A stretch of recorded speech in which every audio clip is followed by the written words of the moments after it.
Today, the weekend box office report, the Fabelmans review, coming all today on Mirror Domains Movie News, your place for entertainment headlines. This is a live news show for movie fans. You got that, YouTube? You got that? It's for movie fans. Movie news, live.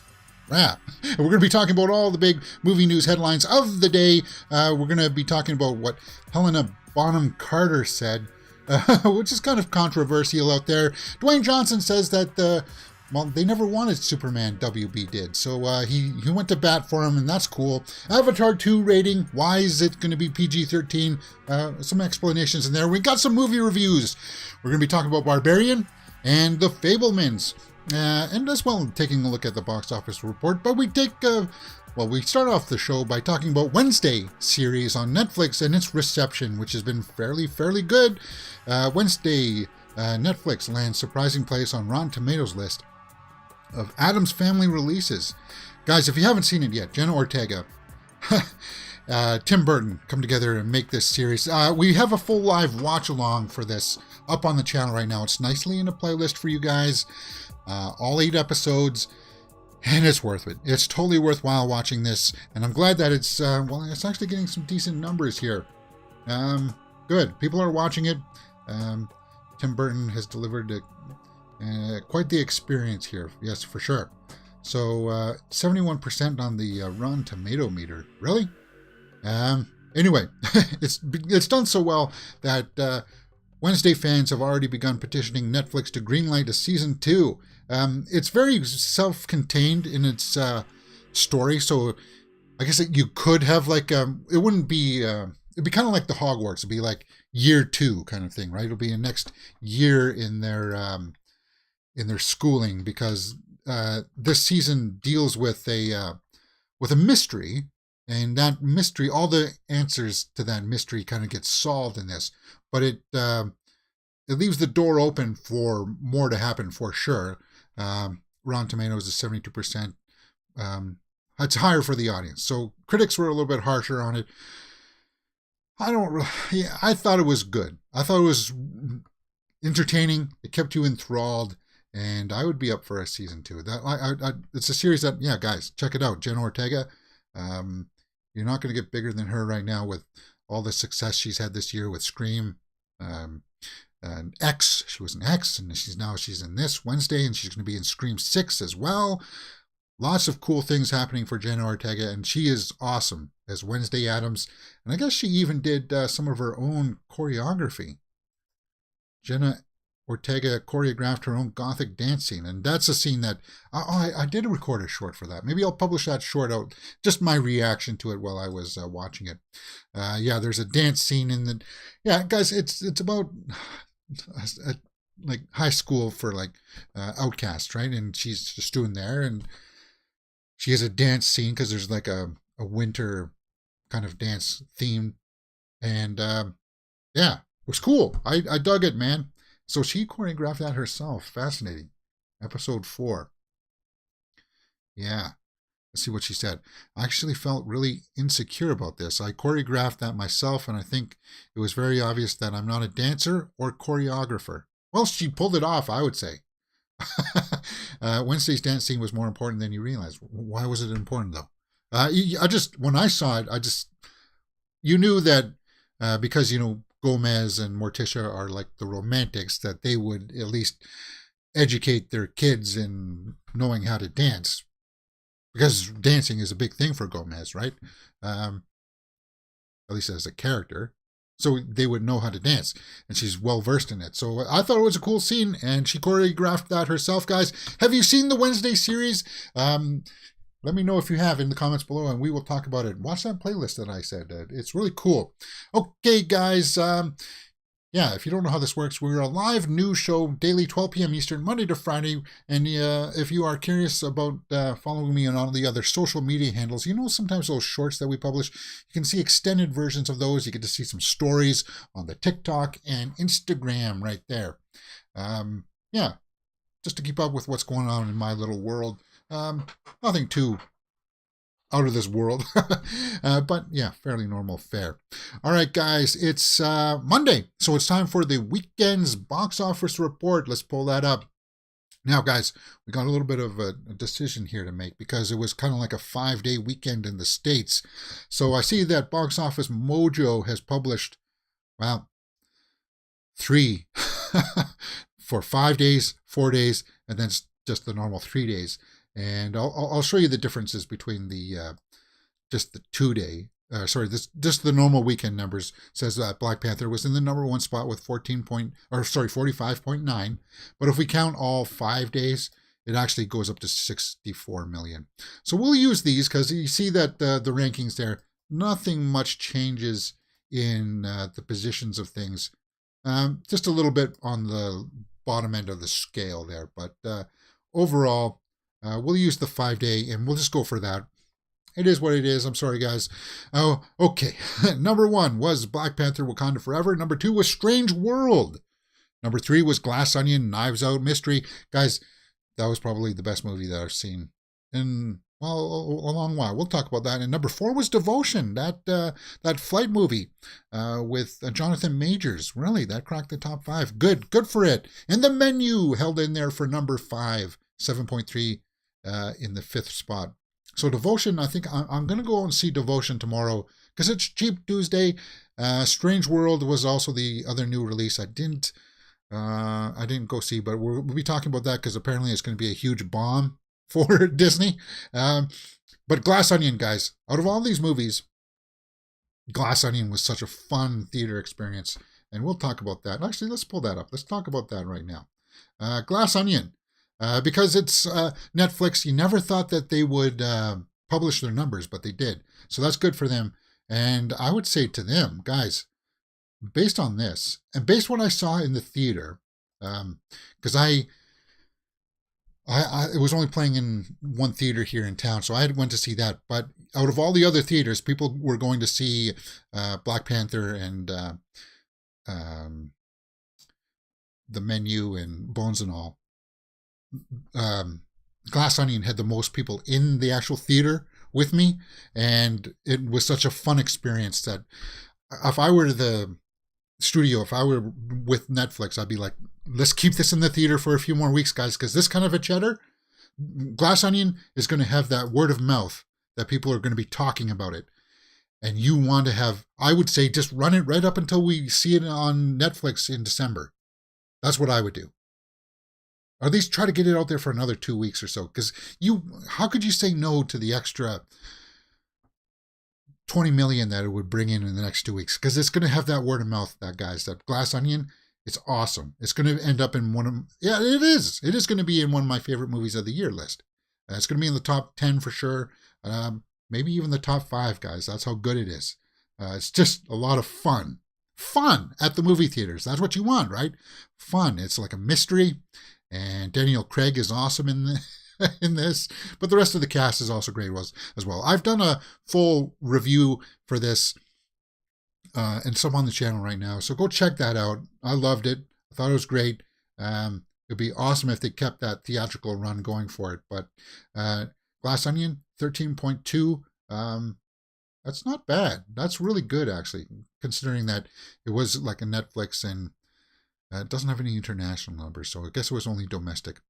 But they paid a hefty price for it, and hey, the box office is the best way to recoup some of that money back. Why not? Netflix, keep it out there. You'll love Batista in this. Edward Norton's cool in this. Catherine Hahn and is cool, and Janelle Monáe. I can't say enough about Glass Onion. It was really, really well done, for sure. What else was out there? Out of all this, I guess we kind of have to address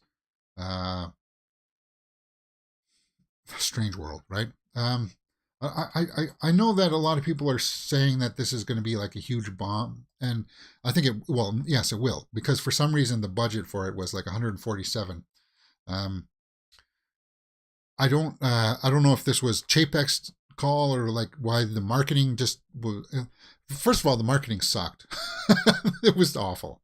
It's kind of like they showed this weird trailer where these cartoons were running around in Obviously, it was supposed to be like another planet or something, but you never really got why or how or what the heck was going on.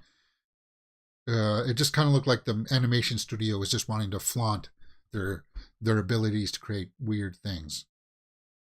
And I never really got the, I don't know, I just never got what they were shooting for. And I think a lot of people were like that. So it's going to stand to lose 147 million. That's a lot of cheddar. And then you hear things like Bob Chapek was shifting around numbers to try to conceal some of the losses for Disney. So that's like one of the reasons why he was outed from the company. But Strange World, man, if it had a budget of, like, I heard it was around that, like 147, right? Strange World, 18.6, 9.2, 27 worldwide. And remember, numbers don't go up unless it's like a really small art house film, like Terrifier 2 or The Menu, maybe. Just by word of mouth, or perhaps just like Glass Onion. It's not like it's going to go up. It's going to go down. Like next week, it's not going to magically make $30 million. No, people aren't going out to see Strange World, and that's going to cost Disney a hefty penny. I'm not looking to see, well, some heads already rolled, I suppose, if you count Chapek in there. But, yeah. I don't have a whole lot to add to it. Yeah. Glass Onion is where it's where it's at. You'll just have so much fun. You'll have fun with Glass Onion. What was the other new release that was out this week? Devotion.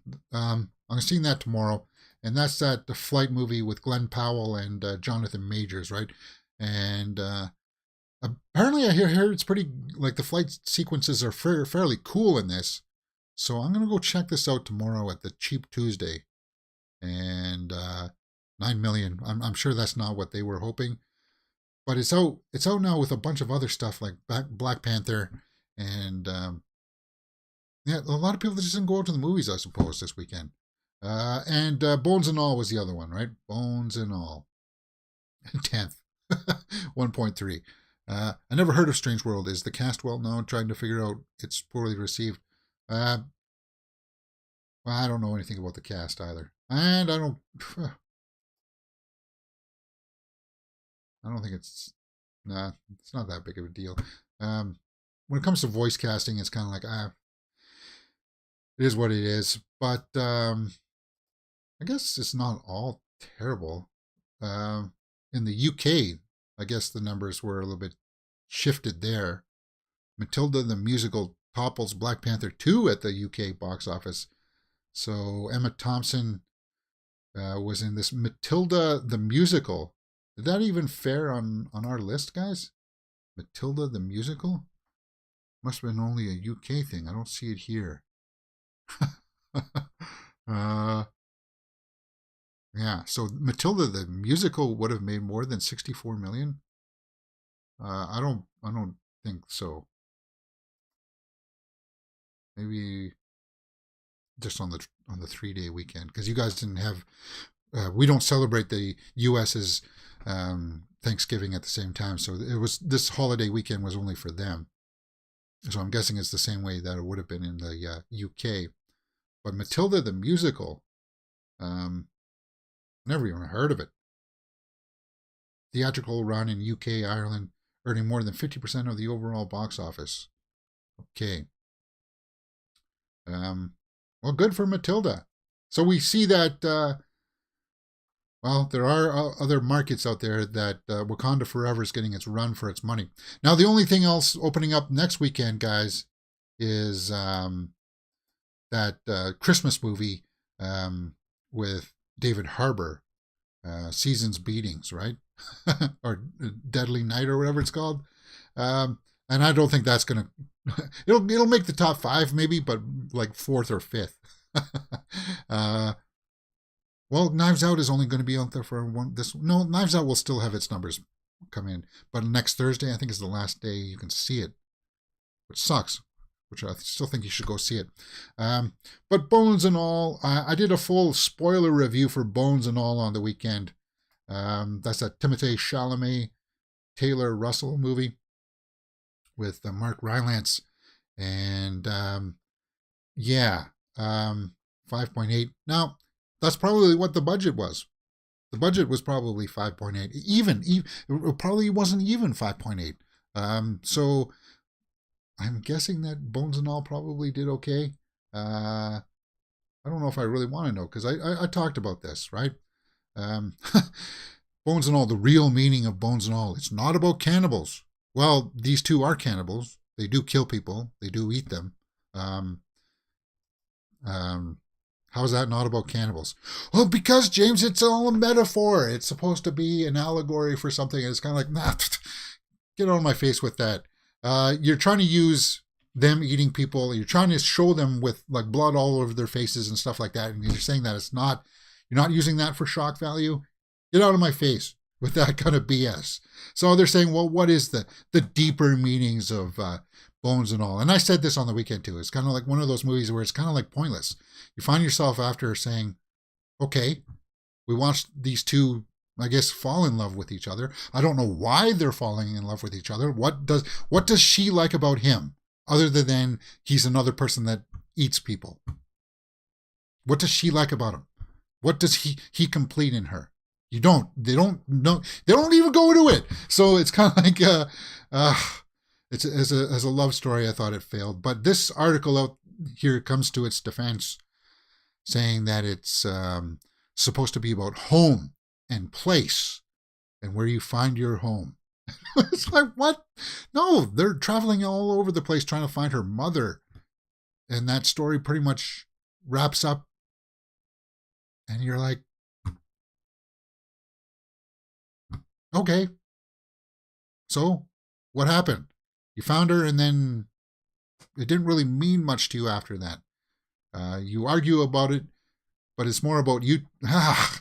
Jeez, yeah. And you see that people are just like, what eating someone's bones and all really means. That you're devouring their inner secrets and stuff like that. They're just like, oh, for crying out loud. I know that a lot of people like this movie. Bones and All Road Trip is really all about home and identity. Yeah, it's just like, no. If it was, it didn't do it didn't resonate with me, and I've rambled on and on about Bones and All. So hopefully that movie just comes and goes and just kind of like disappears. Yeah, that's pretty much all I got to say about the weekend's box office. As I said, the only other big thing is that David Harbour Deadly Night movie that comes out next week. So I don't expect too much more to change. And then the weekend after that is when Avatar comes out, right? No, 16th, James. So still 2 more weeks, really? Yeah, I don't know. Argos Viking says in the live chat, they should maybe have released Devotion and after Ant-Man Quantumania to follow Jonathan Major's success in it. Yes, they should have. They should have changed Devotion till next year after that, for sure, to capitalize it. I would have done that. I'm hoping with the success of Stranger Things, David Harbour's Violent Night will be number 1. I want to go to my Xmas movie after Die Hard. I want it to be my go-to Xmas movie after Die Hard. Well, okay, so this is the 2-day weekend. 45.9. Do you really think that, and let's say this gets chopped in half for about 25 million or so at the most. Do you think Deadly Night is going to make more than 25 million next week? I don't think so. I still think it'll be Black Panther. Then I think it'll be Deadly Night. And then, oddly enough, I think Glass Onion will take over Strange World because people aren't going out to see it. So hopefully Glass Onion, and that'll end out that week for that. And then hopefully Devotion kicks up there. And the menu hanging in there is also cool because I like the menu quite a bit. I did.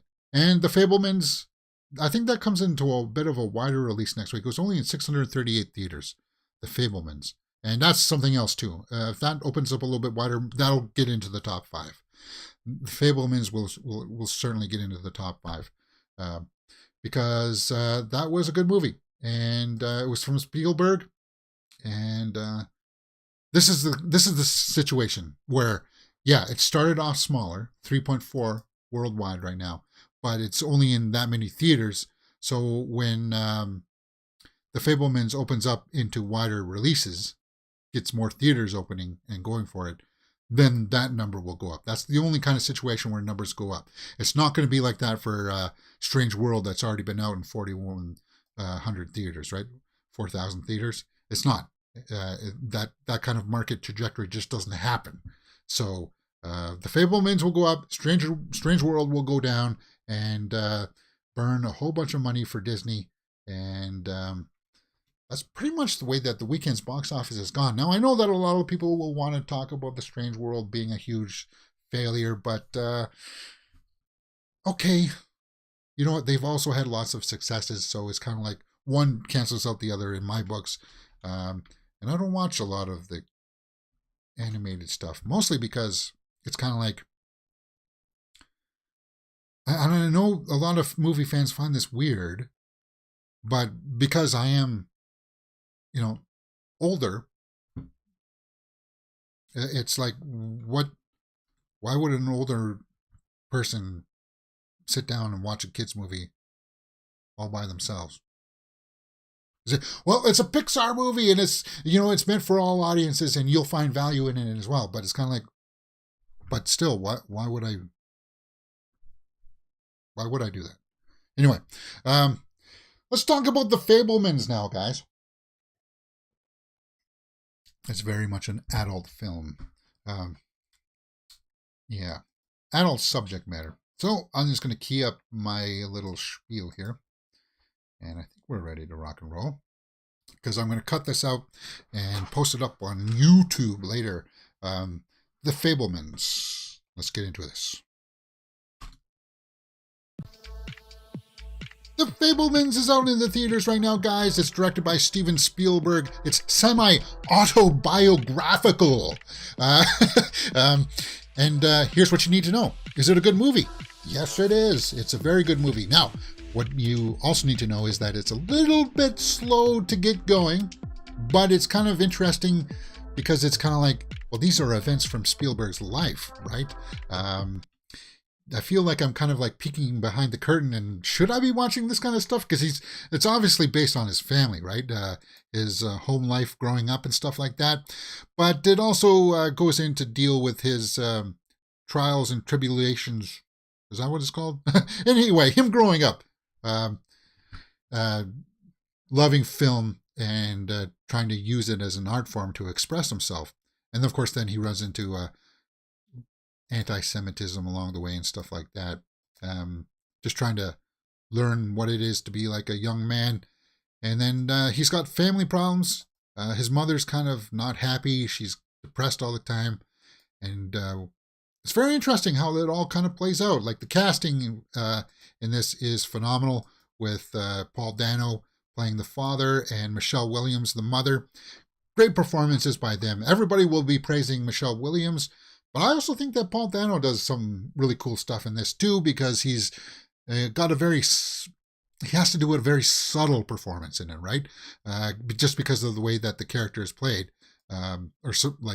He's like that stoic father that's more concerned with his work, I suppose, than his family.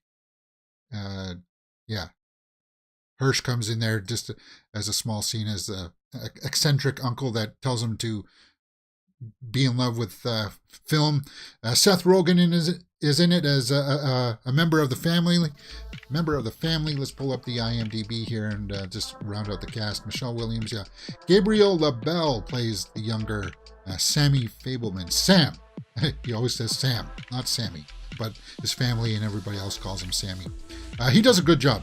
Great job. He really carries it. Yeah, Judd Hirsch, his uncle Boris. Yeah. Paul Dano does good. Seth Rogen, very not what you would expect from a Seth Rogen kind of role, and he did good. Then you just got a bunch of people in here that are just kind of phase in and out of his life as they tell this story. Now, let's go over to the tomato meter and let's see what people are saying here. 93%, 81% by the audience. Oh, so the audience didn't like it as much as the critics, 93%. Well, the critics, I think will be a little bit more favorable to this, because a lot of people will be like, well, it's Spielberg, it's got a good cast, it's got to be Oscar worthy, right? It's got to be, because it's Spielberg, it's got to be Oscar. Well, cinematography is spectacular. As I said, it's a little bit slow to get going. The story is interesting, and it will leave you inspired. The Fabelmans will leave you inspired to go do whatever art that you want to do.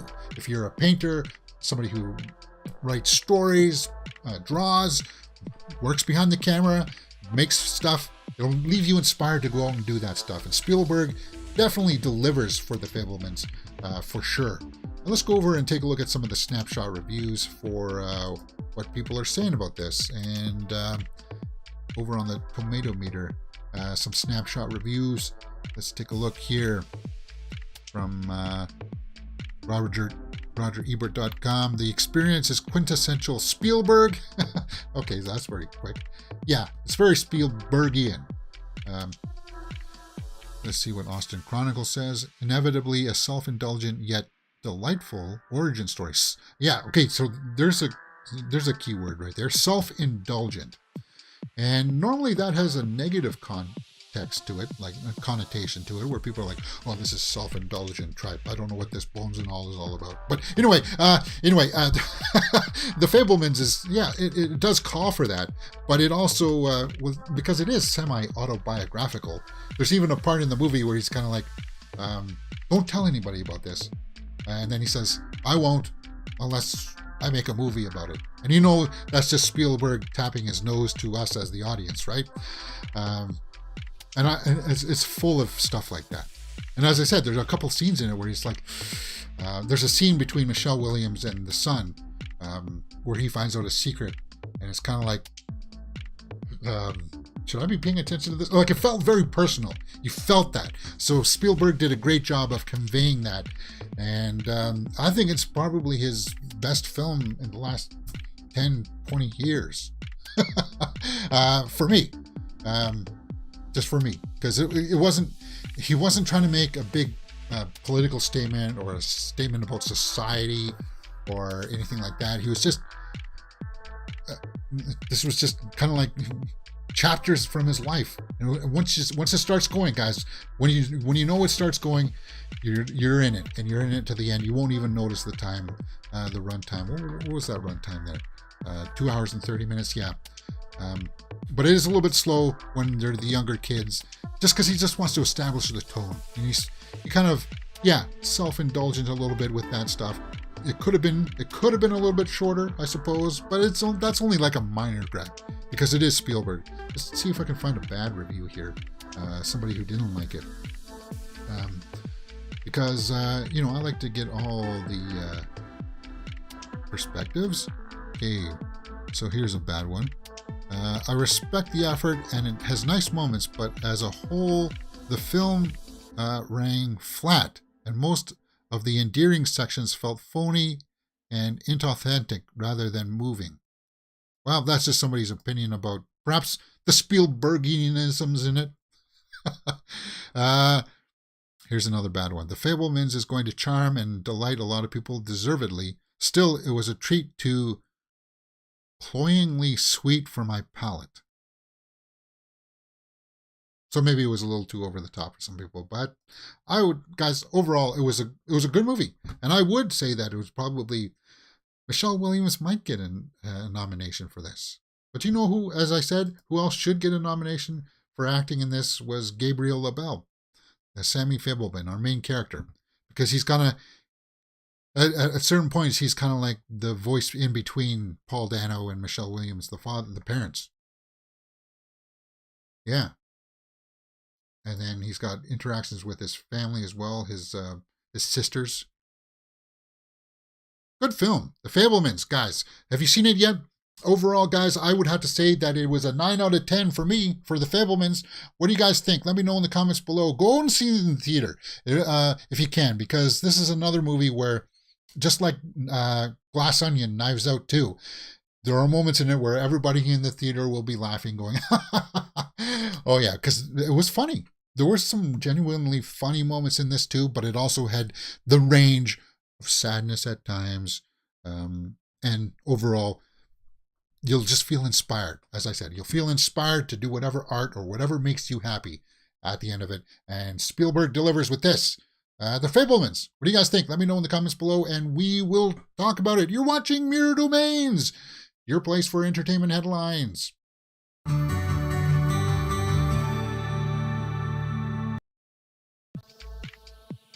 Okay. All right, I think that went okay, right? No? A little choppy? Oh well, whatever. Whatever. Let's get set up again for some movie news. So, I have to fix these posters then, right, James? Yes. Okay, so I'm going to get set up for my second review, which will be Barbarian, but we'll do that in just a little bit. I think I have to fix my posters for that, though. One minute.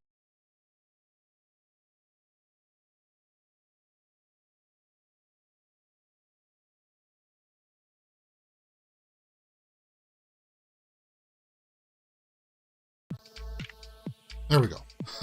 So that would be set up for Barbarian. Because I did see Barbarian over the weekend too. We're coming down to the end of the year here, so I'm just trying to wrap up all the things I haven't seen yet. I still need to see Everything Everywhere All at Once, and I'll probably try to see that later on today.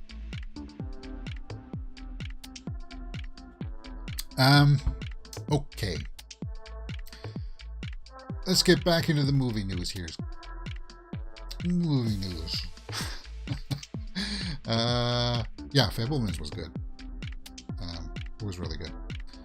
Okay. Avatar 2 rating. Avatar 2 PG-13 rating includes one major difference from the first movie. Was the first movie PG-13 as well? Well, why is this PG-13? James Cameron's first movie has one major difference. Okay, so we know that it's about Jake Sully's family. Na'vi family, right? On the run from humans for some reason again, but whatever. Why is it PG-13 this time? What's the major difference? Well, if you go on and read this article up on Screen Rant, sequences of strong violence and intense action, partial nudity, and some strong language. Interestingly, the inclusion of partial nudity is a major departure from Cameron's original movie, which instead saw sensuality. Partial nudity. Well, they're blue. Are they talking about like the kids running around without shirts on or something like that? I don't know. That's the thing that guys, they're not really, they're human-esque. They're not humans, and remember, they're much bigger than us, right? So I think because the kids, like the younger kids of the family, interact with what their version of teens, I think there's going to be some sensuality there, and I think maybe that's what they're talking about. Like maybe we'll see like some blue butt. I don't know. You heard it here first, guys. Avatar 2 rating is because you're going to see some blue butt. And I don't know. I saw the headline. I was like, okay, well, we'll take a look at it. Well, there you go, guys. Partial nudity for Avatar 2. I don't expect... I don't know. I don't expect it to be too salacious or whatever. Moving on. Dwayne Johnson. Dwayne Johnson's back in the headlines. Dwayne Johnson reveals Warner Bros. Didn't want Henry Cavill to return as Superman. So we knew that Dwayne Johnson had gone together with Henry Cavill because we've seen that picture of them having like some whiskey together or something like that, right? But we also heard the stories that the old regime at Warner Bros., they didn't like Cavill. They didn't want Cavill back for some reason. Because I guess he said something that he wanted to have a little bit more control over it or something like that. He didn't want to have the character continuously be this dark, Snyderish kind of take. I know that's going to make a lot of the Snyder fans angry. But it is what it is. Guys, this is straight from Cavill's mouth. He wants people to be cheery and happy, not down and should I be Superman or shouldn't I be? No, jettison that stuff. Yeah. But anyway, Dwayne Johnson reveals with that they didn't want him. So I think that just confirms, it's just another corroboration that what something that we already kind of knew, right? Um, that Johnson fought hard for, despite Warner Bros. Not initially keen on bringing back the actor. In a video posted on Twitter, the DC star said he wanted to establish Black Adam as the most powerful and unstoppable force in the DC universe. We have to bring back most of the powerful, unstoppable force of all time in any universe. You guys know I'm talking about. Of course, you know that is Superman, and that's Henry Cavill. So he's just saying that he went to bat for him, and that's cool. And we knew that.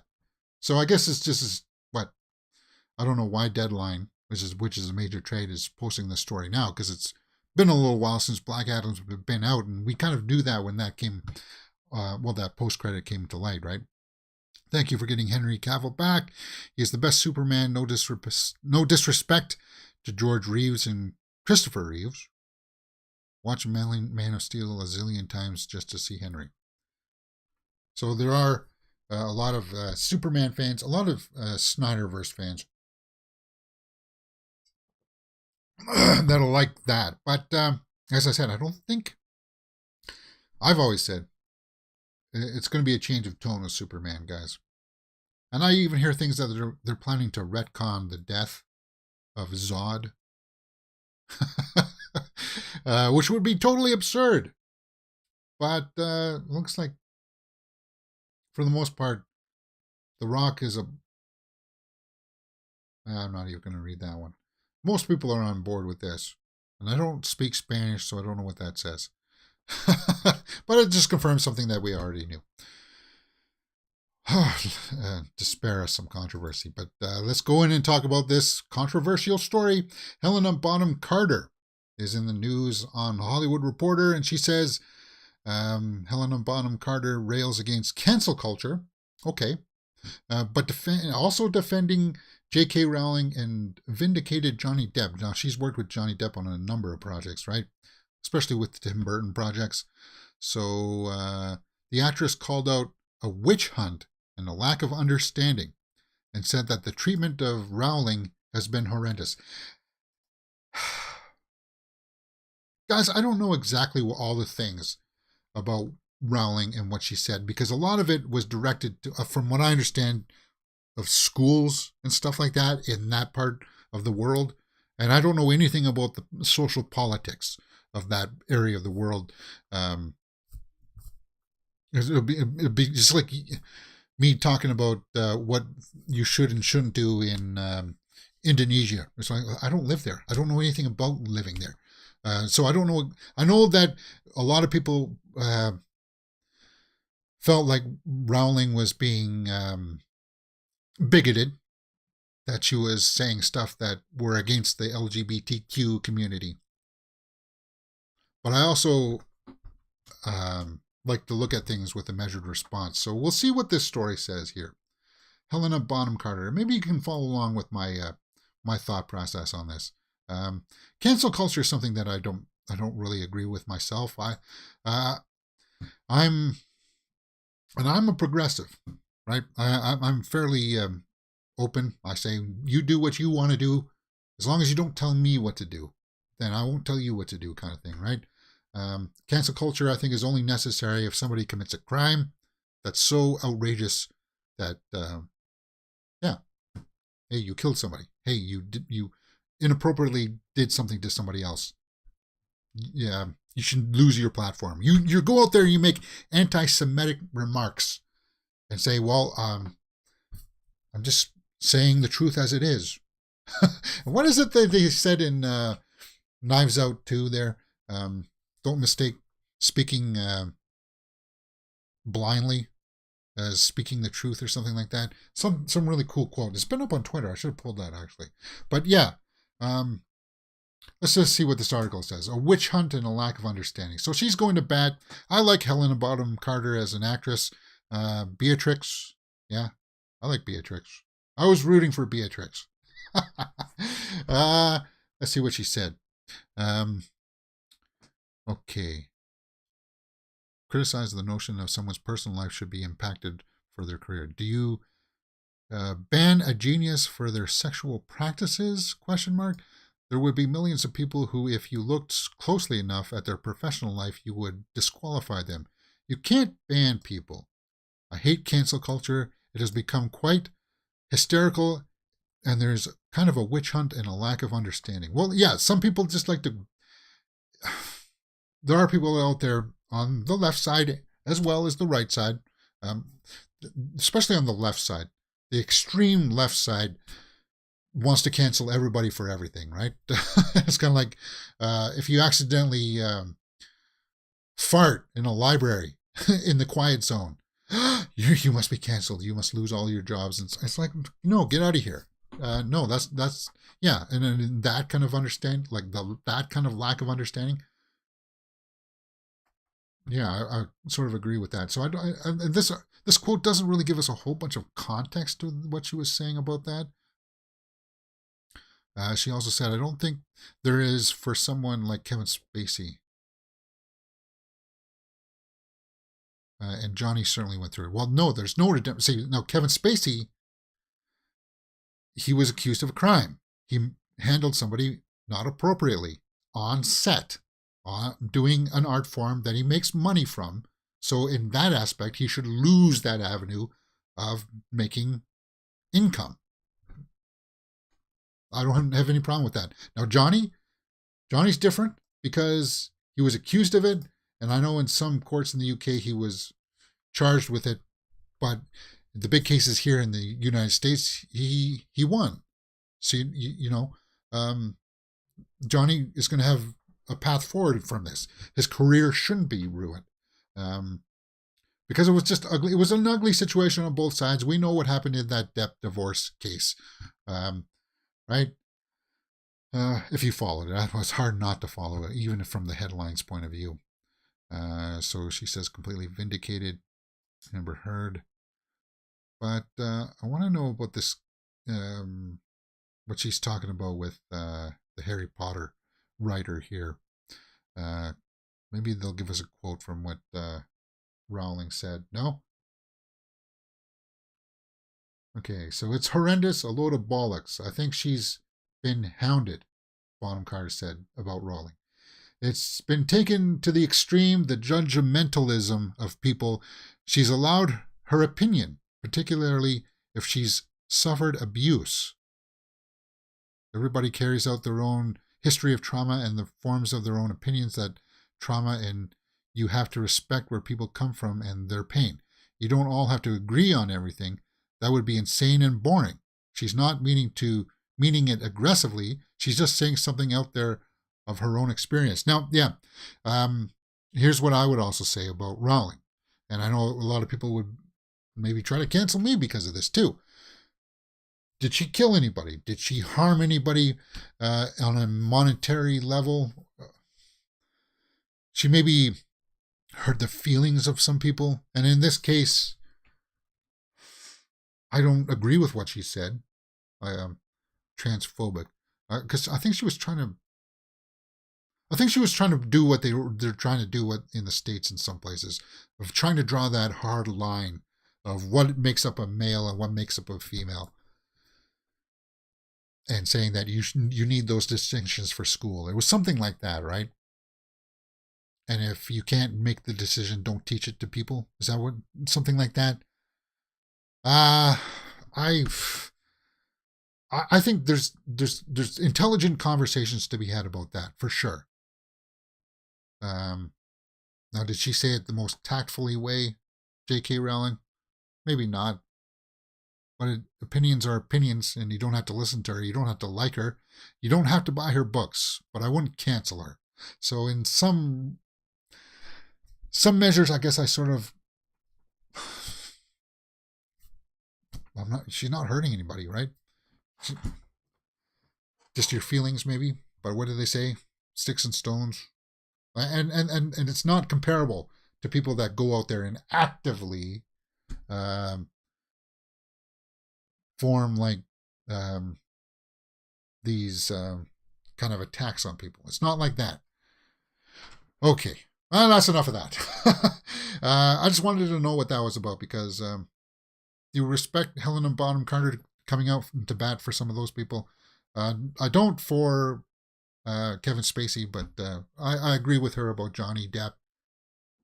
And I don't know about the J.K. Rowling stuff. Overall, it's just, for me, it's just kind of like, okay, you said it, you did it. I'm not going to rag on them anymore. I just kind of like, you do what you want to do kind of thing. All right, that's it. Let's move on to some hit or miss headlines, and this is going to take a while, guys. I didn't realize that the show would go on for this long. Let's go on to some hit or miss. Hit or miss headlines. Other these headlines, the way this works is if the headline, if it's interesting enough, we'll talk about it. If it's not, then we'll just move on. First up, Greta Gerwig says she was worried that Barbie could be her career ender. Now we've heard that Barbie movie with Ryan Gosling and Margot Robbie is apparently a really well crafted script, and I like the cast. It's going to be like multiple Barbies and Kens. Greta Gerwig was worried about it being a career ender. No, I don't think so. So it comes out July 21st, 2023. I'd say that headline is a miss. Irene Cara dies. Flashdance Oscar winner, star of Fame, was 63. This is a hit. Well, and not in a good way, but we have to acknowledge the passing. Flashdance is an iconic film for a lot of people who are fans of the stage, fans of dancing. Irene Cara. I'm sorry if I pronounced the last name wrong. This was the absolute worst part of being a publicist. I can't believe I've had to write this, let alone release the news. Please share your thoughts and memories of Irene.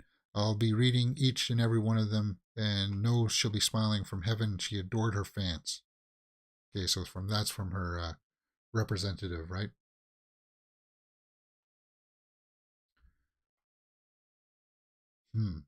Flashdance. Yeah. Such an iconic dance movie. Okay, so a lot of people are just coming in and giving their respects. R.I.P. dear lady, gonna live forever. Yeah. Yep, that's worth talking about for sure. Okay. Moving on.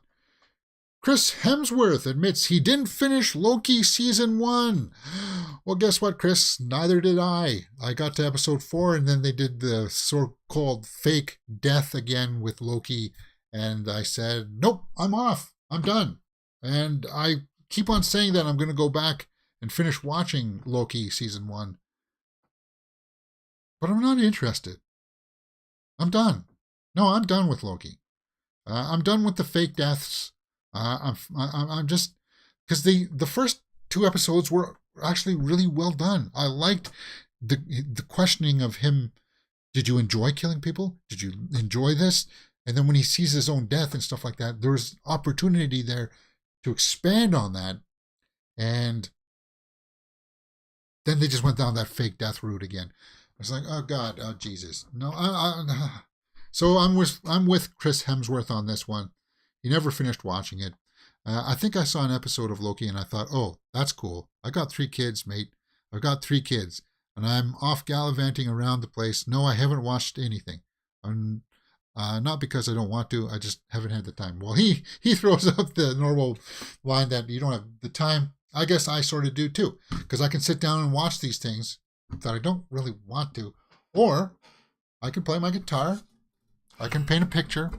I can draw a picture. I can write some stories. Or I can sit down and watch Loki. What do you want to do? I know a lot of people like Loki, mostly Tom Hiddleston fans. But for me, the fake death out kind of thing, and I thought I would go back and watch it for the Kang reveal, but I'll wait for the Kang reveal in Ant-Man and the Wasp, Quantumania. So I'm with Hemsworth on that. That headline is a hit, but it's also a miss for a lot of people because I know a lot of people liked Loki. So sorry to bum you out, but it's just kind of like going to that fatigue a little bit with the MCU. Speaking about that, this article up on Hollywood Reporter, it's got a thing out here saying Marvel has found an answer to so-called fatigue, and they had the Guardians of the Galaxy holiday special over the weekend, which I still haven't watched. I don't think I will watch it. I saw clips of it. It's from James Gunn. It was like 45 minutes or something, right? It's much more like a single issue of a comic book. So a small, self-contained story. I think they just went overboard with this series. Too many series. Like I'm not going to watch Falcon and the Winter Soldier. The only other one that I watched She-Hulk because I like the character and I like Tatiana Maslany. The only other one that I'll probably end up watching is Hawkeye because I like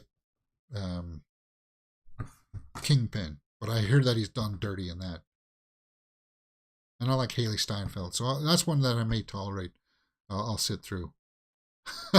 But yeah, is that their answer? These little shorts, kind of like the holiday specials. That's what this article is saying, because people are feeling people are feeling the burnout, especially and in the movies as well. You know, people are feeling like the continuity is all over the place right now, and then people will say, well, just wait until you see where this is all going, and then you'll say that these movies are good. No, because they were doing it well for phase 1 and 2 and 3, that there was a connected theme, a connected direction, and don't tell me that I have to wait until phase 5 is halfway done to understand everything that was going on in phase 4. No, that's bad storytelling, and don't let anybody else convince you that it was.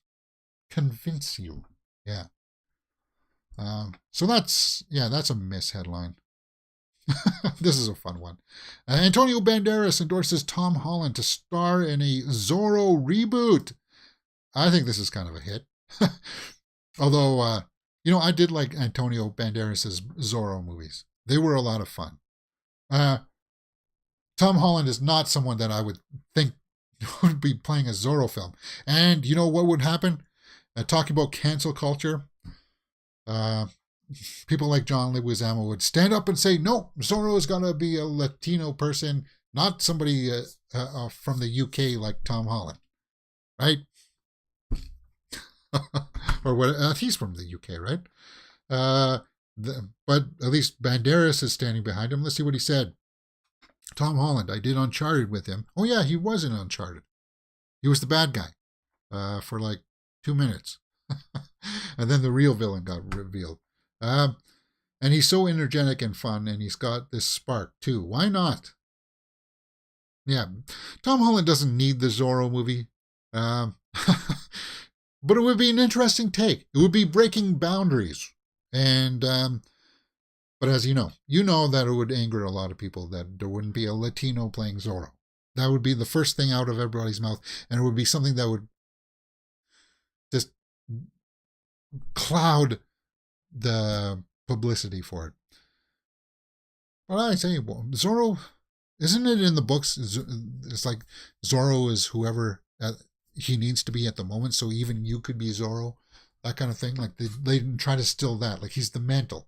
It's all about the mantle, right? It's not the person that's underneath. Like that's part of the message behind it, right? But yeah, that would be kind of cool. Are we done with hit or miss now, James? No, we got one more hit or miss, and it kind of leads into our next review. Okay, Barbarian writer, director, also working on a new horror movie, Zach Krieger. Okay, now, Barbarian's been out for a little while now, guys. It's now streaming, so I managed to take a look at it. And he's already working on a next horror movie. Now, this director apparently also wrote a treatment for a spin-off for a Batman villain. So that'd be kind of interesting. But this guy's been apparently writing a lot of stuff. I don't know if horror is quite his bag, because he also worked on some other stuff, right? Let's just pull up his IMDb. Let's do that. Zach Krieger.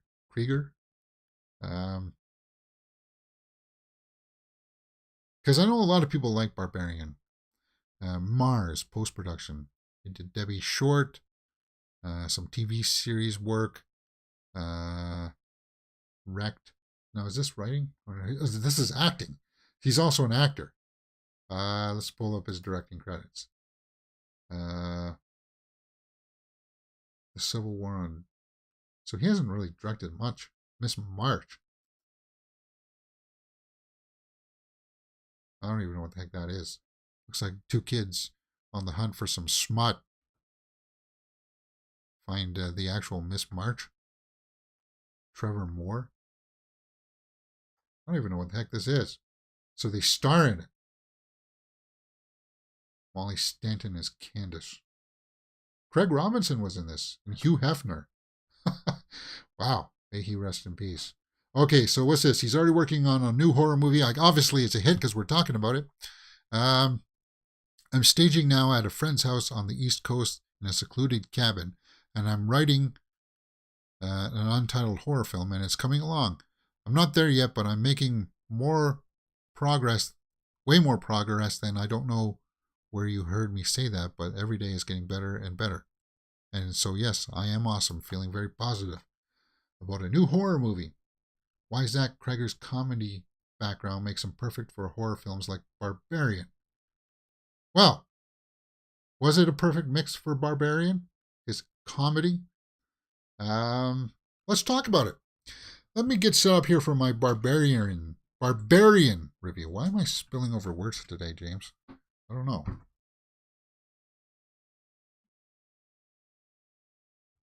But I'm fumbling the ball. Was it August 31st? Is that when it came out? So this is a bit of an older review, guys. Okay, we don't need that. Let me just make sure I got everything pulled up here. All right. Let's get into this.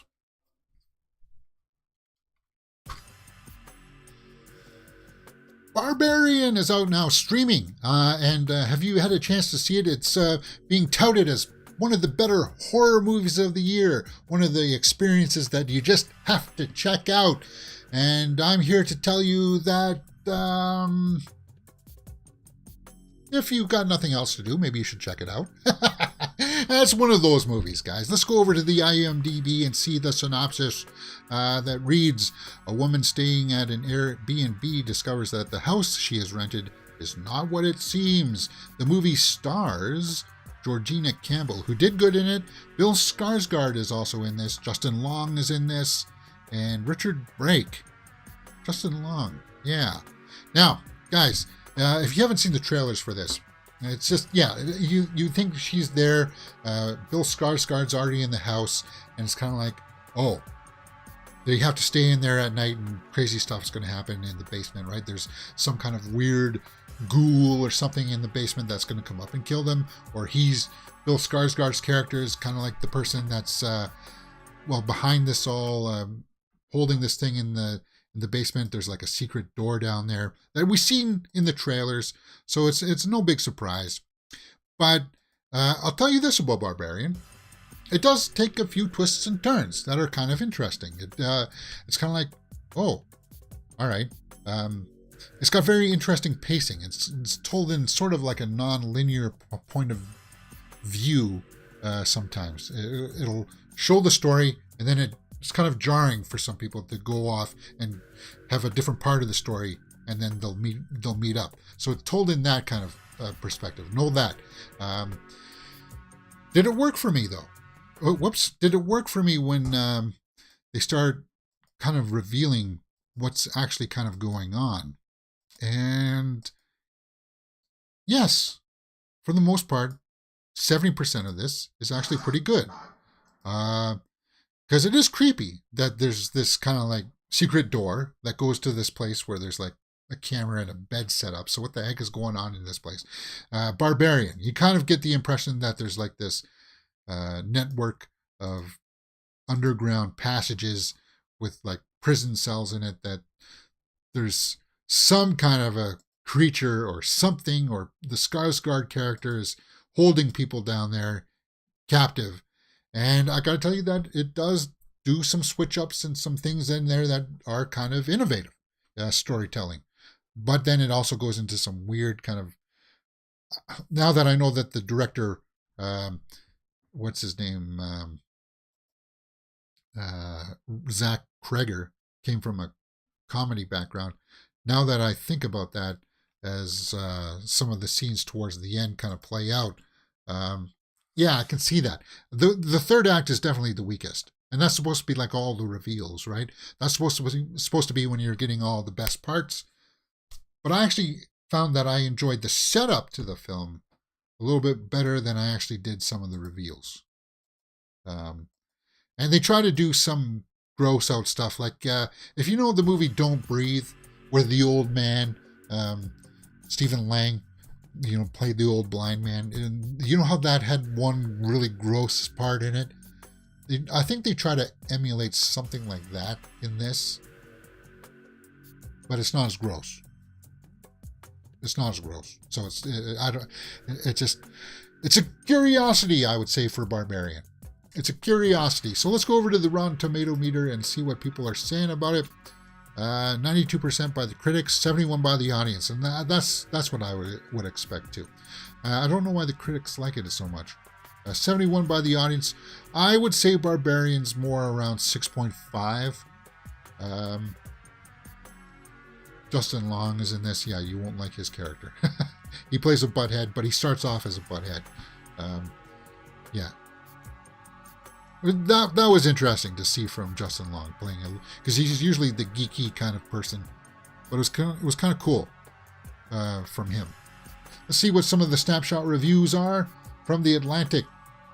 Barbarian serves up all the requisite thrills with panache, but it also provokes deeper, longer-lasting reflections. What? Deeper? There's nothing deep about what's going on here in this story other than the deepness of those caves. It's just gross. Grossness. And a little bit of tragedy, I would say, is mixed in there. Yeah, tragedy. A little bit. And you'll know what I mean when you see the film. Let's take a look at a bad one here. A far-fetched, poorly conceived idea directed incredibly well. Well, I don't know about that.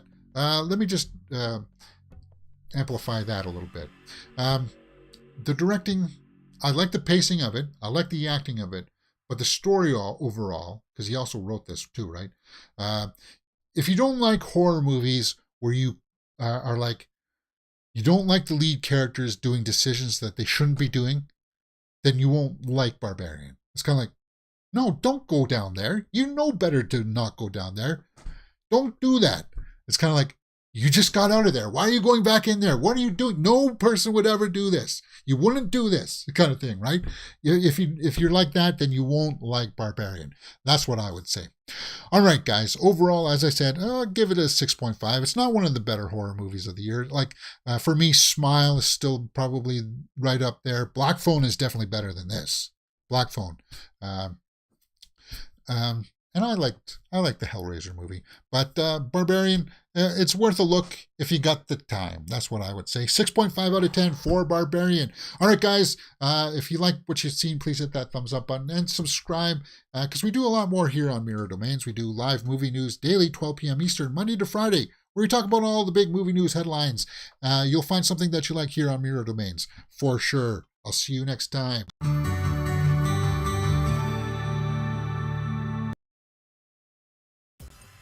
Ooh. Oh. All right. I think that one went okay, right? I didn't want to do too much spoilers for Barbarian. Yeah. Because it was a little bit late. I was late to the party for Barbarian. Oh.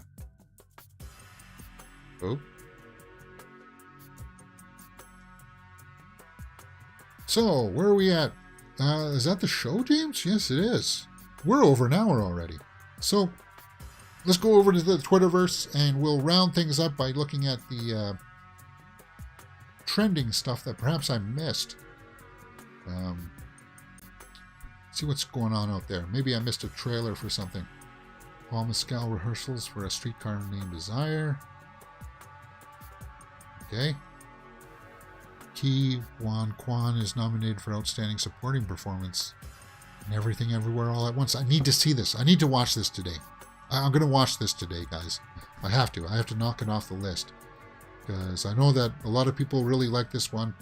This was Short Round from Indiana Jones, Temple of Doom, right? One of my favorite films. Tyler Perry has signed a 4-picture deal with Amazon Studios. I like Tyler Perry. Michelle Yeoh is nominated for Everything Everywhere All at Once. Cool. So the Gotham Awards. Cocaine Bear, first poster. Yeah, Elizabeth Banks is directing this, right? Cocaine Bear? It's been inspired by a true story of a bear that ingested a duffel bag full of the narcotic. Yeah, and there was this drug plane that was flying over, like I think it was like Canada or something, right? It dropped a bag out of the plane because it was going to get boarded or something, like it was going to get taken over once it landed. And they dropped the narcotics, and the bear got it. Imagine that. A true story. Now, it's coming out February 24th. I'll be checking this out. I like Elizabeth Banks. I know that some people don't like some of her works. I liked her Pitch Perfect take. Yeah. All right. Cool. More Gotham Awards. Taylor Russell has been nominated for Outstanding... Oh, God. Oh, Jesus. Oh, not with Bones and All, please. You heard me when you do that. Aubrey Plaza for GQ. We like Aubrey Plaza. For GQ. Yeah. More Aubrey Plaza. GQ hype. Hope you like Everything Everywhere, James. It was bizarre in places, but the patience paid off. Me too. It's a lot of Aubrey Plaza for some reason. Ooh, cool. A new poster for M. Night Shyamalan's Knock at the Cabin with Dave Bautista. That's what I'm looking forward to next year. That's going to be, oddly enough, a Shamhammer movie is going to be February 3rd. One of my most anticipated, with Rupert Grint. And we just saw him in Cabinet of Curiosities, right? They're like the Doomsday. These are like the Four Horsemen or something like that.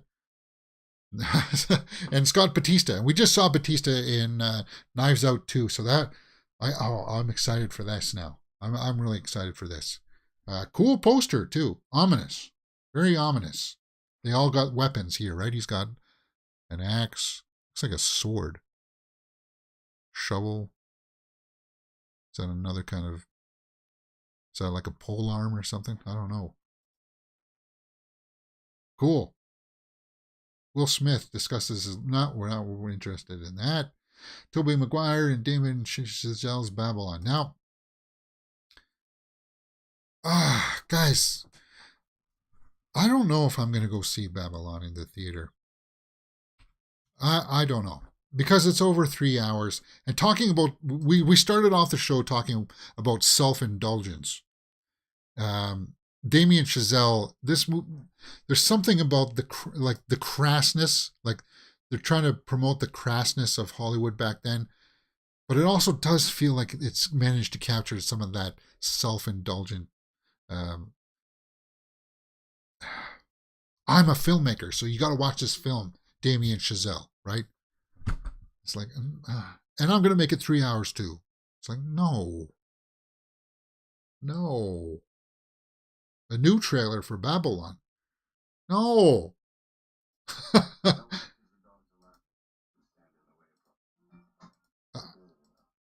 I don't know. I don't have a whole lot of interest in it. Nicole Kidman receives a standing ovation after bidding $100K for Hugh Jackman's signed hat at an auction for the charity Broadway Cares Equity Fights AIDS. Cool. So, Nicole Kidman, spreading the love. 100K for Hugh Jackman's hat. I want to like Babylon. I'm weary it'll be too self-indulgent, Art Glass Viking says. Yeah. Babylon.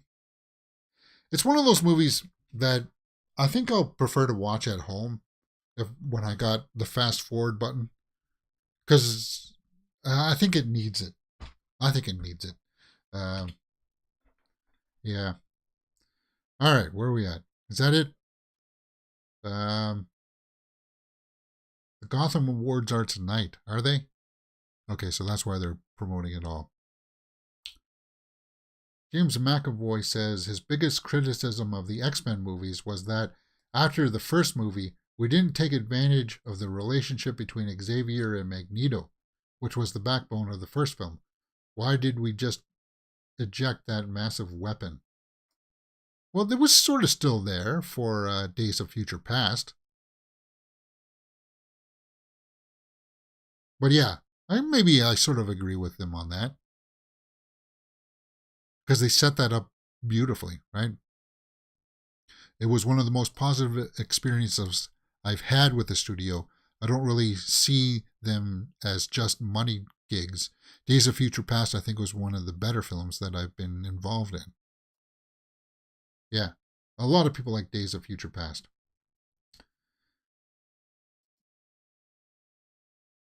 James McAvoy. Huh, kind of like that.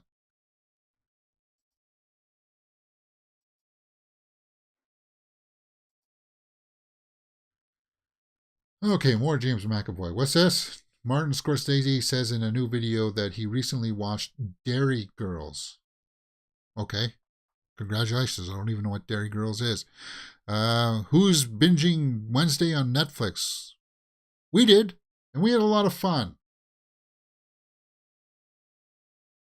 All right, let's end off with that. Let's end off with Wednesday, because I was a good... They couldn't even afford pig's blood. Yeah, it was paint. Cool. All right, guys. I think that's all the stuff that I want to talk about today. Cool posters that came out.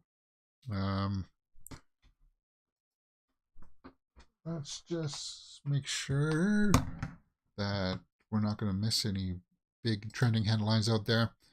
I don't think we are. I think we hit everything.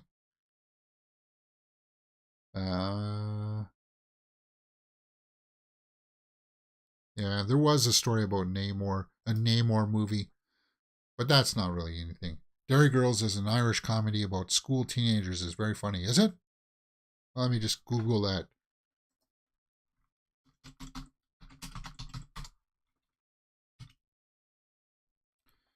(2018) teen sitcom. Okay. Saoirse Monica Jackson. So I don't know if it's in my wheelhouse then. Probably not if it's all about teen girls. Again. Or maybe that's why it's shocking that an older man like Scorsese's watching a show about teen girls. I don't know. Whatever. All right, guys. I think that's it for me today. I want to do something with this channel. I'm thinking about maybe isolating movie news to 1 or 2 days a week and switching it just to... I had a lot of fun doing the Wednesday watch-alongs. And I do like that kind of content does direct a lot of traffic to the channel. And it's something that I need to consider. Like the movie news stuff, I think we are starting to rank for it. So I'm going to continue on making the thumbnails with movie news and as big as it is. And just flood flood YouTube with those tags. If I don't get a lot of traction on it, like for the 14 or 20 views that we get doing the news show, I would rather transfer those over to the actual series watch-alongs.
I watch your channel for a perspective on pop culture, so I support your channel no matter what. Cool, Hourglass Vikings. Cool, man. That's... I don't know. I just feel like we're waiting to... Like, once people catch on, like, it's a different format than some other movie news shows out there, right? We're not bantering back and forth, joking. I'm not bantering back and forth, joking with somebody. I'm talking about the headlines and what they mean. And I'm not giving you long anecdotes of build up to it, right? I'm just telling you the movie news as it is, which is kind of, I thought would be a different approach style. But there's also things like, I thought this morning, I seen that Godzilla versus Kong is trending on Netflix right now. And I thought, what if we just watch Godzilla today instead of doing the movie news? And there's an appeal there for me. There's something there that I wanted, like, that would be cool if I did that. Why not? I could do that one day or so. So maybe tomorrow, that's what we'll do. We'll watch Godzilla versus Kong. Because I like that movie. Yeah. Oh, Hourglass puts a 10-pound live chat badge. Thank you very much, man. Oh. You know what's kind of cool this year? Talking about the badge. Thank you. As I said, I always use it for good use. I'm part of a movie rewards program that I go to at the theater because of you guys. And this year, YouTube is paying for all my Christmas gifts. And that's you guys. Which is, I find very thankful. Chris on 3 seasons does maybe a week or so, post a couple times a week. But no, it's not about posting at times a week. Different times during the week. I'll post every day no matter what. I really enjoy doing the live stuff. I don't mind doing some of the editing stuff, but I like the live. I prefer the live stuff. Oh yes, I do.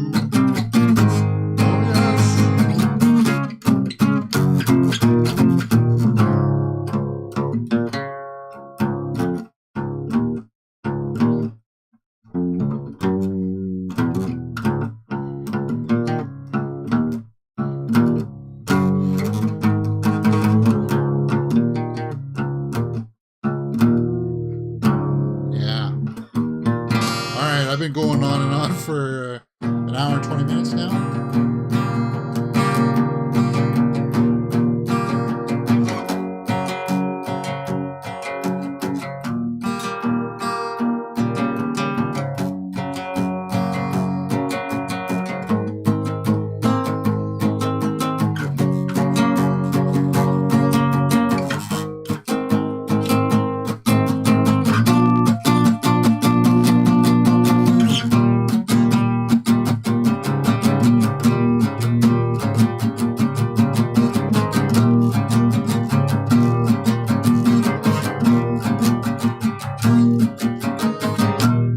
Maybe I should start looking into doing more on Patreon. Now, Patreon gets more of the donations, right? Is that what happens? They take their percentages.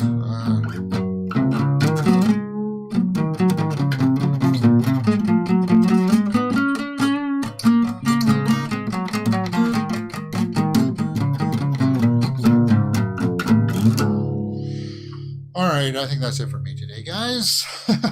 Join us tomorrow.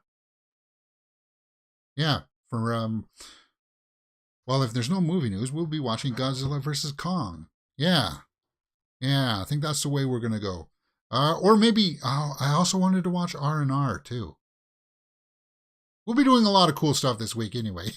Join us on Mirror Domains. We'll be doing something tomorrow for sure. Anyway, see you then. And enjoy the rest of your day.